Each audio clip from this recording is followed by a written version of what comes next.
predecessors, I would tell you that Sheila Fraser at the end of her mandate said that the failures of the government in meeting the needs of First Nations communities was unacceptable. My predecessor, about 5 years later, said it was beyond unacceptable. And in my view, these strong words are just not driving the change that is needed. I'd like to see a fundamentally different approach taken by the government to address the issues, whether it be around safe drinking water, emergency preparedness, housing, or policing. The approach of being passive and siloed and having communities apply doesn't appear to be working. We have 2 decades worth of information to show you that it isn't working in the housing front. I think the other thing I would offer up is, while there was an estimate of how much money it would take and the effort it would take to close the housing gap in communities, Indigenous Services Canada and CMHC didn't have a plan on how to fund that long term. You don't need to fund that all in 1 year, but you need to have a plan to fund that long term to support communities to create the capacity to be able to build and repair. And that absence of that plan means that some progress is being made, but it's just not keeping pace when 80% of the needs still remain unaddressed. You had mentioned that communities need to apply for funding applications. Why are some communities not applying?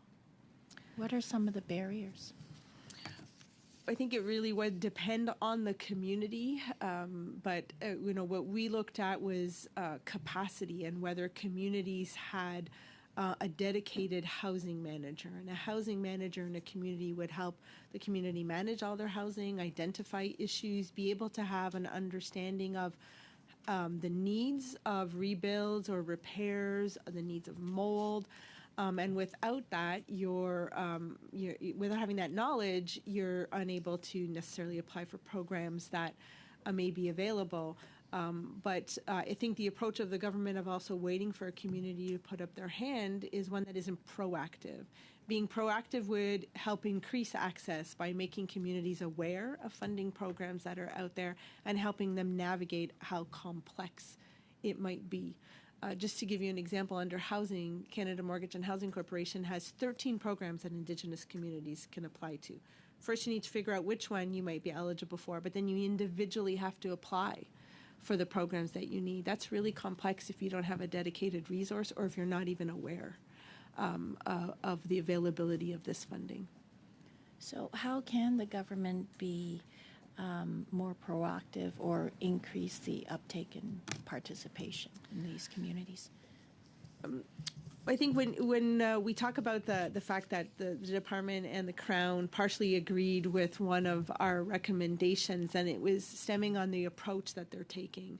And in my view, the approach is one that has just not kept pace with the commitments of the current government. In order to support reconciliation and self-determination, it isn't just about funding programs and providing resources. It's also about ensuring that communities create the knowledge, the capacity, and the skills to be able to take over some of the programs that are being offered by the federal government.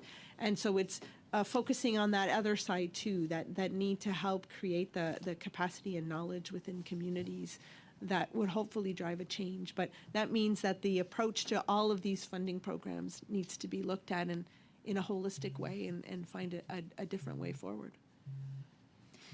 I'm just going to switch gears, and can you explain how the First Nation policing program is set up? Sure. So the First Nations and Inuit policing program was designed in 1991 and amended slightly in 1996. The program has mainly 2 funding mechanisms. Agreements, they're either called tripartite agreements, an agreement where the federal government will come together with a province or territory and an Indigenous community and to provide supplemental services to core policing services that might already be provided in the province or territory. The RCMP under that agreement will be the service provider, so we'll provide the policing services. The second major agreement would be a self-administered agreement where the federal government and the provincial government come together with the community, but the funding goes to an Indigenous or Inuit police service themselves. So it's the community themselves that are providing the police services. It's a cost-sharing program, which means that the federal government brings 52% of the funding to the table, while the province or territory will typically bring about 48%. The way it's set up is even if the federal government increases its funding available to these agreements, the province or territory needs to find their share in order for more money to be funneled to communities. So I think that's a quick overview of how it's structured. Thank you, and that is the time. Maintenant, Madame Sinclair-Desgagnés, vous avez 3 minutes. Ms. Sinclair-Desgagnés, you have 3 minutes. 3 minutes if you need them. Well, precisely. I'm going to give my colleague, Mr. Desjardins, take my time. He has a great deal to say. Members went a little long, so you've got, it would appear, 6 minutes now. So over to you, please. No, thank you very much, Mr. Chair. I want to address my next series of questions in 3 parts. Part 1 being the underfunding aspect that we find on page 10 of your report. Which region consistently had the highest proportion of housing units in need of replacement and major repairs? Mr. Chair, that was the Alberta region. Alberta had 28% of houses in need of major repairs and 11% in need of replacement. And how much did they receive in 2022, that region? Mr. Chair, we have an average set out in Exhibit 2.5 over the period 2008 to 2023. But in 2022, or 2022-23, they received only 19 million. Should the government have used correct information, not old, outdated census information like that we see in 2001, over 2 decades ago? Should they have used more recent information like the most recent census we just conducted? How much funding would Alberta region be entitled to?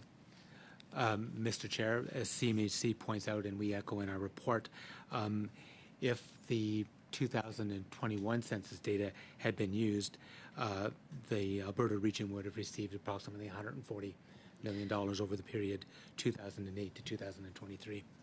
And so, is it fair to say that's a deficit, a major deficit for housing that is on top of the existing costs that accumulate per year in additional persons, let's say, or even more repairs? We're simply just speaking about past deficits when you cite 140 million, correct? Mr. Chair, just if the formula had been updated, it would have been $140 million more. And is there any other program that you know of across the federal government where an older census document like that of 2001 is being used for formula production today? Mr. Chair, I'm not aware of any other examples. So this may be one of the only instances where we're using old information, old formulas, which results in a very real prejudice. Wouldn't you agree? Mr. Chair, if the updated census data had been used, as we say in our report, the amount of funding that would have flowed to First Nations Alberta would have been significantly higher. And what do you think the impacts to not funding these projects are in your discussions with the departments? Mr. Chair, it's a case of where in any particular region there are houses that need to be repaired or renovated, and if there aren't sufficient funds, not all of the houses that need to be repaired or renovated are repaired or renovated. And as we point out in the report, there's at any point in time about 19% of houses on reserves need to be repaired, and about 6% should be replaced. Now, moving on to my second topic about Indigenous communities and the passive nature of the federal government. We've heard comments from the Auditor General in relation to the passivity of the government, and it's not hands-on approach to what is a really dire housing crisis across North America, most particularly in Indigenous communities. when we don't have active approach to these circumstances, it leaves, in some instances, smaller communities that at times, in the report suggest, that have higher need are receiving less. Can you describe how you came to that discovery? So we decided to look at the smaller communities that had less than 100 housing units, and divided them between which had assessed that 75%, self-assessed that 75% or more of their homes needed major repairs or replacement. And we found that on average, those communities received less funding than the other communities who had self-assessed that they had lesser housing needs. And so it isn't an equitable allocation when you're not aware of the needs across all of the communities, and then you see those in most need not getting their funding. And I would argue that it goes against even one of the United Nations Sustainable Development Goals of going to reach those who are furthest away and bringing them forward first. No, thank you for that. And it's actually in the early 1980s, there was a famous elder from Alberta who said that the federal government's approach to supporting Indigenous people is much like that of a person giving bread. That the federal government requires an Indigenous person, at that time he used the word an Indian, to give him a piece, to ask for the piece of bread, and then he will break off a piece to determine how much. In addition to that comment, he said that the government only holds a few pieces of bread, forcing many of the nations to compete. This competition for a few dollars at the federal level results in larger nations that have more capacity having more access, and less capacity nations without a housing manager, for example, without anything. I'm reminded of that comment because that was in the late 1970s, early 1980s. He made that comment during the Constitutional Roundtable. It was a commitment by the government at that time that they would address that terrible approach. And at the resolve of those dialogues, and many elders across the prairies would remember this famous elder's comments, he said, we need to change the approach. The federal government cannot continue to hold the bread basket and ask First Nations to beg for it. It's time that they show us where the bread is made and make commitments to making bread together. What a remarkable contribution to ideology and dialogue that Mr. Daniels had at that time. And any other comments that you would like to share with us, Ms. Hogan, in relation to what kind of future you see for Canada-Indigenous relations? Mm-hmm. Well, I think just speaking to your comment about the bread and making the analogy to funding, we did look to see whether there was an equitable allocation of funding. And you've previously asked questions about the Canada Mortgage and Housing Corporation using outdated data, which was missing 20 years of demographic changes, which obviously was, as we looked at it, wasn't resulting in an equitable allocation. But I would also tell you that Indigenous Services Canada's data, as we talked about around the homes, shows the communities with poorest needs getting less money.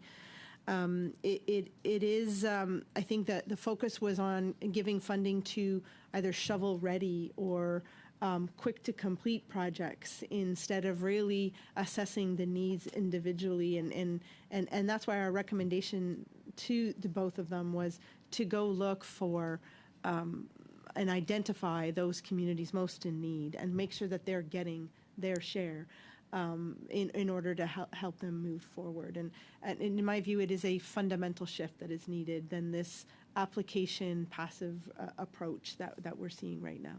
Thank you very much. That is your time. Turning on to Mr. Nader, you have the floor for up to 5 minutes.